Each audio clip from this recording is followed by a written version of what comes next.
Big announcement this morning that the Warriors are getting a WNBA team, and I'm just wondering what your thoughts are. If you're a WNBA fan, how you feel about this? A huge WNBA fan. I mean, I grew up in Portland. We had the Portland Fire. And, Jackie Stiles played there. She's a great shooter. Moved to Southern California, and I was lucky enough to watch Lisa Leslie play and the Sparks win championships. So hopefully now in my adulthood I can see some WNBA championships brought to the Bay. But that's just a special day for basketball lovers around the region. I know how well women's basketball is supported up north, especially, when it comes to like Stanford Cardinal or Cal Bears, St. Mary's. So there's a lot of great, look at what Sabrina's doing. She's from the East Bay. So it's a hotbed for talent, and it seems like it was a long time coming. Klay, you just mentioned some great names there, but do you think there might be a WNBA player that best maybe resembles your game? Oh, wow. That's a great question. I would say Sabrina, but she does much more than I do. She is a triple-double threat every night. I love watching Caitlin Clark play because I know she's not in the league yet, but she's obviously going there just because of her ability to pull up from anywhere and score from anywhere. Ryan Howard for the Atlanta Dream. She's one of the better young players. Maya Moore was my favorite. I got to spend time with her at the Olympics, and she's one of the best basketball players I've ever seen. So there's just so many. I could keep going. And if you can name the team, what might it be? If I can name the team? Yeah. I really got to think about that. That's hard to just put on me on the spot. But you got to do something that resembles the characteristics of the Bay Area. I'll think long and hard about that one. But yeah, I'll let Joe know. Klay, Steve Kerr just said that having some fresh perspectives come in for a WNBA staff could be a positive for him, learning from new faces and new ideas. What does that say about a coach who's as accomplished as Steve to say, okay, I'm going to go, learn some more? Yeah, well, that's just Steve. He's like one of the most humble people I've ever been around. And I know he's a huge supporter of women's sports, especially with his daughter playing volleyball at Cal. And I know he'll be a fixture at games here. So will the rest of us. And it's just really awesome that we have a team now, and the summer's got a little more fun. And I will definitely be doing a lot of bay crossings on the boat to come to these games. That's a fact.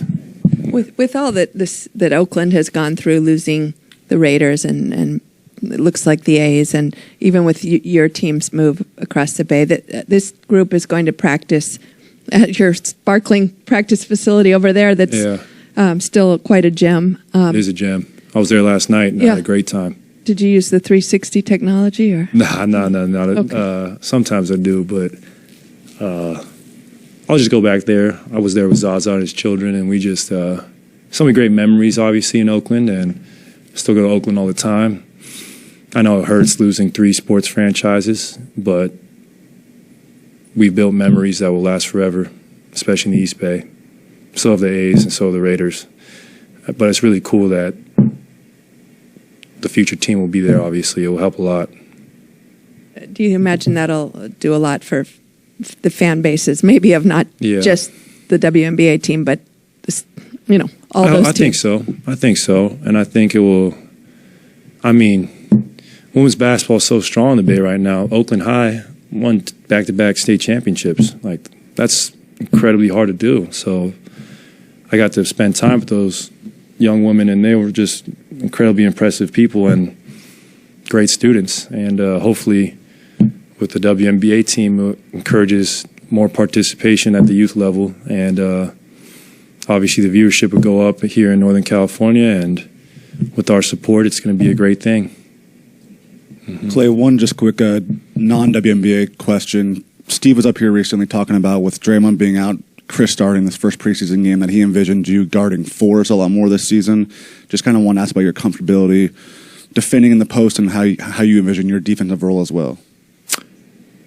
Well, nowadays it seems like the NBA is pretty positionless, and the power forward position is so different than it was when I was watching the game as a kid, like big forwards like Kevin Garnett and Tim Duncan and all those great power forwards of the 2000s with Amari Stoudemire. There's so many. Those guys who have that ability nowadays kind of play the 5 position, and they don't even – guys like Embiid and Jokic, they play on the perimeter a ton. So I don't see it being the hardest transition for myself. I pride myself in being able to switch and guard every position, not for long periods, but for short spurts, and I'm just going to do whatever's asked of me.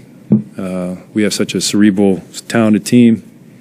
We can all lean on each other, especially for our strengths and weaknesses. Klay, over here. Michelle Smith, I want to take you in one more different direction. Do you have any thoughts about what you're hoping for Washington State in this whole Pac-12 mess? Oh, man. Well, shout out to our women's basketball team winning the Pac-12 championship last year. That was so incredible. But I have no idea what's about to happen. It's pretty disheartening seeing the Pac break up because I grew up on the West Coast and it was my dream to play in the Pac-10 conference. The amount of great athletes that have come out of that conference is just insane when you think about it. I mean, some of the greatest athletes to ever perform, whether it be Jackie Robinson or Kareem. I mean, there's so many legendary names who've come through that conference, so it's pretty sad to see it dissolve.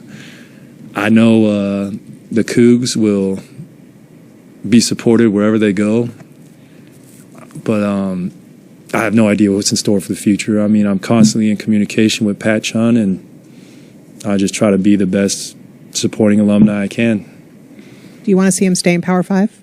I would like to see them stay in the Power 5 because we have an illustrious history of great athletes to come out of Wazoo, and I think we're deserving of that title, but at the same time, we got to do what's best for the university. Thank you. No problem. What are just kind of the early days of this team coming together, and obviously specifically the Chris Paul fit so far? How's it doing? Yeah. It's going great. I mean, Chris is a great leader, and it's just an honor to be on the court with him. I watched him as a kid, whether it was at Wake Forest or with the Hornets. So I'm just trying to learn from him. And first 3 days of camp been great, been very tiring, and we're just getting the fundamentals down. I'm really looking forward to playing Saturday and seeing how our schemes and other stuff's going to work. It's going to be a great preseason, though. Probably the most important preseason I've had since I can remember. Why do you say that? Just because we're integrating a lot of new pieces like Chris. Draymond's out, so we really got to accelerate the learning curve on a lot of these young guys. And I just think if we have a great preseason, we can springboard that into a great start to the year. Klay, much is made about Chris's leadership. It's talked about a lot. But as someone who's playing with him for the first time, how does that show up on the court? It shows up by him just having the knowledge to know where guys need to be at. He almost sees the play ahead of everybody else. He is really good at communicating out there on both sides of the ball. And lastly, he just hates to lose. I mean, he's so competitive. He always has been one of the best guys to compete against. And now I'm really happy he's on our side because he's been a thorn on our side for the last decade. He's been such a great player, and he's one of the best point guards to ever lace him up. Klay, this is more of a regular season game, but for the past couple of years, you haven't been participating in one end of back-to-backs and stuff. So with the league's new rule on just trying to get, participation up more, and then they obviously put the 65-game limit in for awards. Just what are your thoughts on that? Are you excited to have to play more, I guess? Yeah, I love to play. Before I went through these injuries, I was in the lineup every night, and I look forward to getting back to that point. Especially for the brand we've been able to build with the Warriors and to see the fans we have on the road, it hurts when you can't give them a show. I mean, I know how hard people work, especially in other cities, to come watch us play, so we take great pride in being available. And my favorite players growing up, like Kobe and Michael Jordan, they played 82 games routinely. I'm going to shoot for that. If I get somewhere in the 70s, that's a great year for me.